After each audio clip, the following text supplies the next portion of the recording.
It's that time again. It's time to play another episode of Shelve It or Shove It, the completely superficial way to pick books for your TBR based solely on their covers.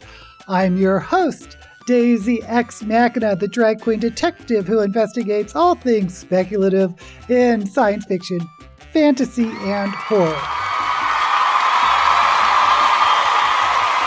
And if you haven't seen this game before, I'll be looking at Goodreads new releases in the categories of young adult science fiction and fantasy, only looking at their covers to pick one book for my TBR. Right now I'll be looking in the April new releases to pick a book for May. And let's go ahead and get started with young adult. First up we have The Reappearance of Rachel Price by Holly Jackson, author of A Good Girl's Guide to Murder. And I have read A Good Girl's Guide to Murder.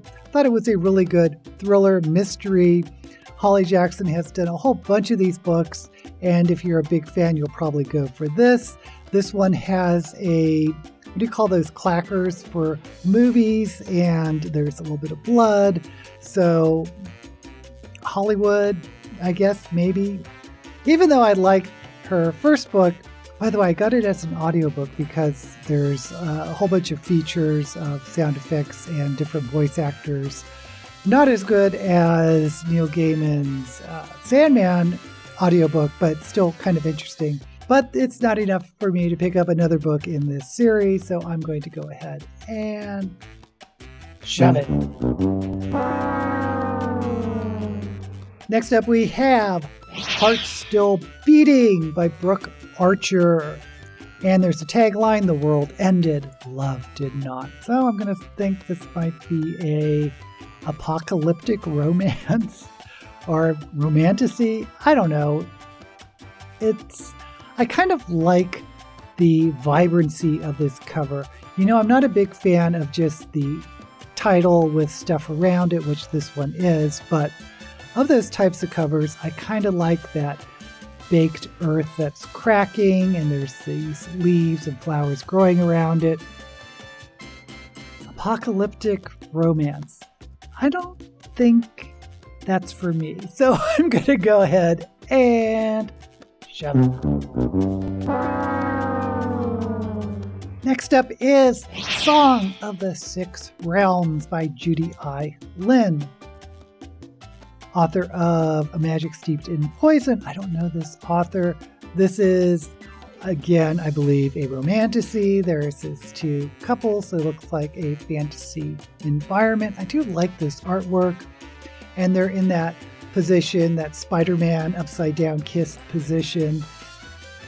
It's a nice cover. I do like the cover with the butterflies and all that's going on with it, but I'm not into romantasy. So I'm going to have to shove it.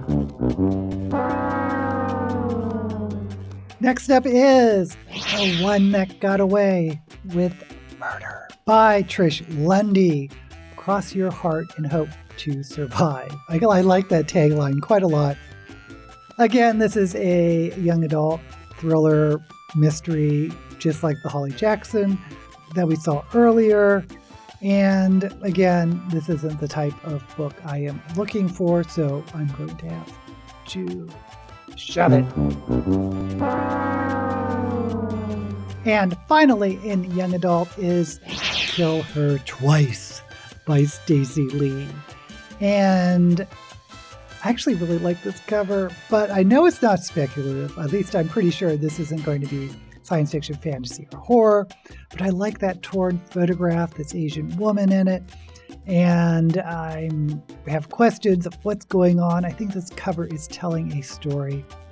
Really like that. You know, I'm going to go ahead and shelve it.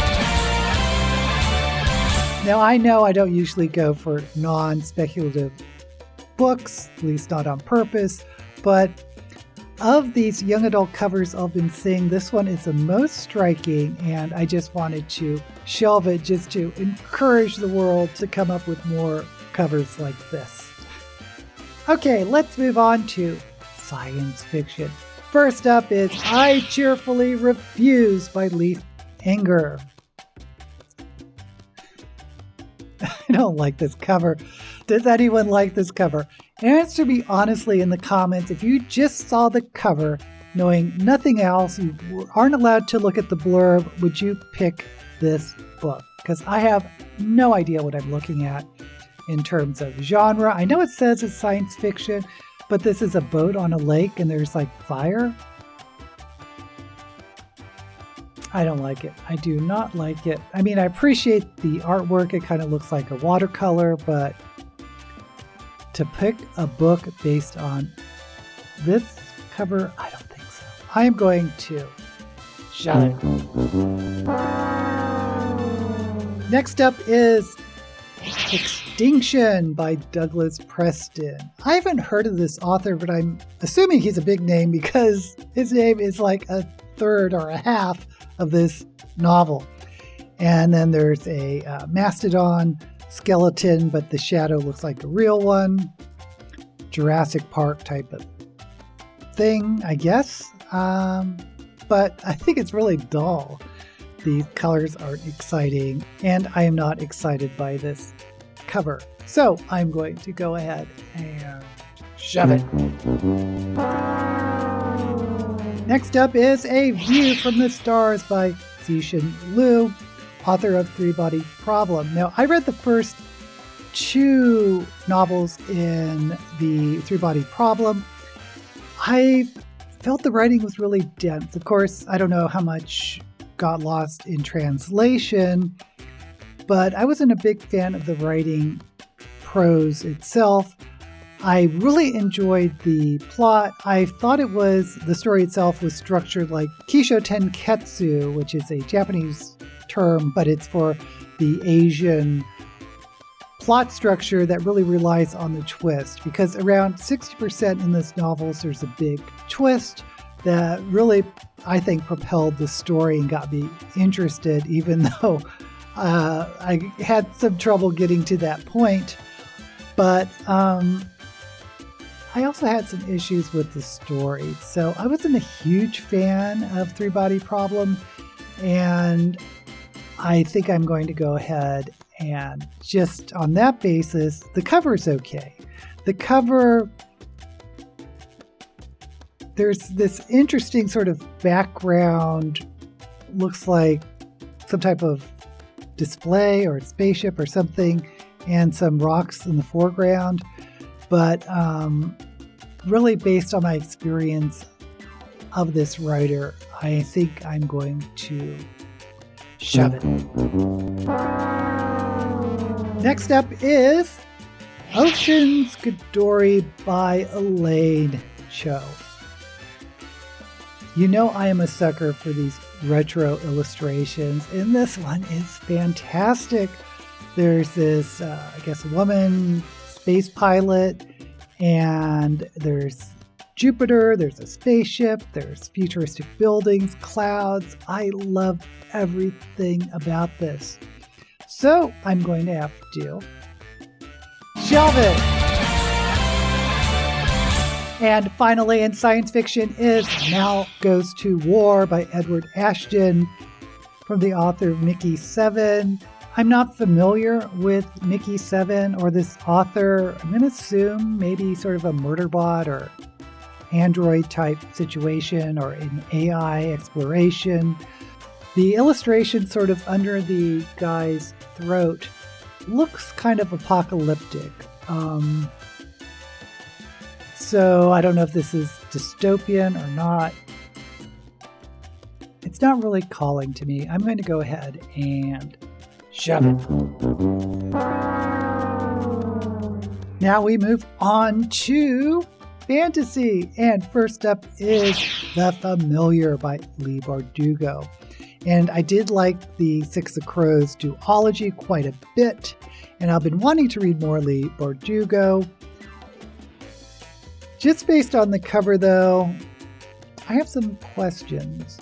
Now, Familiar is the little animals that are associated with a magic user, a wizard, or a witch. They're familiar.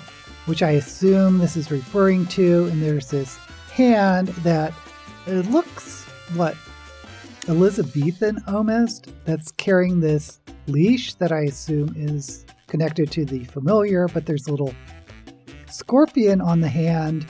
I have some questions. I'm not really drawn to this artwork. I think it's a little weak, but it is giving me enough that I'm sort of making some associations of what the story could be. The hand holding a leash in a Elizabethan time period.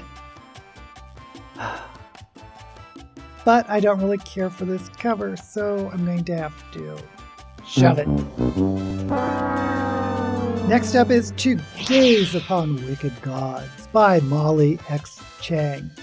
And the artwork looks a lot like Song of Six Realms, a young adult book we just saw. So I'm wondering, is it the same artist, or is this type of artwork, this style of artwork, really popular now that we're seeing it on multiple covers? I don't think this is a romantasy, and the title is intriguing. I wish it would tell me a little bit more, this artwork would tell me a little bit more about the story, but I'm going to assume it's about an Asian magic user. She's casting some sort of spell, I assume, and that's all I'm getting. You know what? Just on the strength of the artwork, I'm going to go ahead and shelve it. Next up is A Sweet Sting of Salt by Rose Sutherland. No. I don't like this cover at all. There's the feature of the title that's in italics. I don't know why. And I guess it's a person's chest with hair and a little bit of necklace, and I don't like this at all. This almost looks like bad Photoshop. I don't know what the publisher was thinking, but I have no interest in this. But I assume I'm going to say like horror and or witches. Big guess. I don't like it. I don't like it. Therefore, I'm going to have to shove it. And our final book in fantasy is The Book That Broke the World by Mark Lawrence. And Lynette in my live streams was talking, well, she didn't say what this book was, but she said there's a book coming up that you're going to love. And of course, this is a sequel to The Book That Wouldn't Burn, which was my top book of the year last year.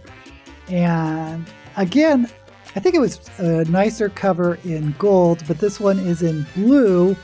And I do like this cover quite a bit. You see this library, and you see a crow, which was a creature in the library in the first book. Now, I know this is a sequel, and it's really not fair if I pick this book, because I would have to go to the first book, because I'm not going to spoil the book for everyone. I'd go to the first book, but I've already done the first book. So, I love this cover. I love this book. I will go ahead and shelve it. But I'm going to have to do something a little bit special with it. But for now, let's go ahead and recap the books I've chosen. I've done one young adult, Kill Her Twice by Stacey Lee, which I believe is a thriller. And I got one science fiction, Ocean's Godori by Elaine Cho. And I picked two fantasy, To Gaze Upon Wicked Gods by Molly Chang, and of course The Book That Broke the World by Mark Lawrence. Okay, I am going to go ahead and say yes to The Book That Broke the World, but that just means I'm going to read it this month. I'm not going to read the blurb for the first book in this series, but I just want you to know I will be reading it this month. But I want to pick another book where I can read the blurb. Again, The Book That Broke the World is a sequel to The Book That Wouldn't Burn, which I picked last year in Shelve It or Shove It, and I already read that blurb. So, okay. This Shelve It or Shove It, I'll be picking a different book as well. And I think it has to be Ocean's Godori by Elaine Cho. That cover is just so striking. It's a really nice cover. And I'm kind of curious of what the blurb's going to say. So let's go ahead and read the blurb on Ocean's Godori. Ocean Yoon has never felt like much of a Korean, even if she is descended from a long line of Haenyeo, Jeju Island's beloved female divers. She's also persona non grata of the Alliance, Korea's solar system dominating space agency, since the mission went awry and she earned a reputation for being a little too quick with her gun. When her best friend Teo, second son of Anand Tech Empire, is framed for murdering his family, Ocean and her misfit crewmates are pushed to the forefront of a high-stakes ideological conflict. But dodging bullets and winning space chases may be the easiest part of what comes next. A thrilling adventure across the solar system that delivers hyperkinetic action sequences and irresistible will they, won't they romance alongside its nuanced exploration of colonialism and capitalism. Ocean's Godori ultimately asks, what do we owe our past? How do we navigate our present while honoring the complicated facets of our identity? What can our future hold? Okay, this is apparently a science fiction romance, and you know I'm trying to make rom-sci work. We have romantasy, romance, fantasy, so rom-sci would be romantic science fiction. If it catches on, you've heard it here first. Now, my hope is this romance is a subplot. This will they, won't they isn't a big draw for me. But what is a draw for me is this sort of murder mystery in space, which is reminding me a lot of Mira Lafferty's Midsolar Murders, which you know I love. And there is this Korean background to it, which is interesting. Female divers, I assume that means pearl divers. But we get all this Korea's solar system dominating space agency. We get this tech empire. And I guess Ocean has a spaceship because she has crewmates. So a lot of space opera vibes to it. I'm very curious about this one, so I will be excited to read it. But I want to know what covers excited you. What books would you have picked based solely on their covers? Let me know down in the comments. And while you're there, don't forget to like this video and subscribe to my channel. Until we meet again, may all the books you read be you.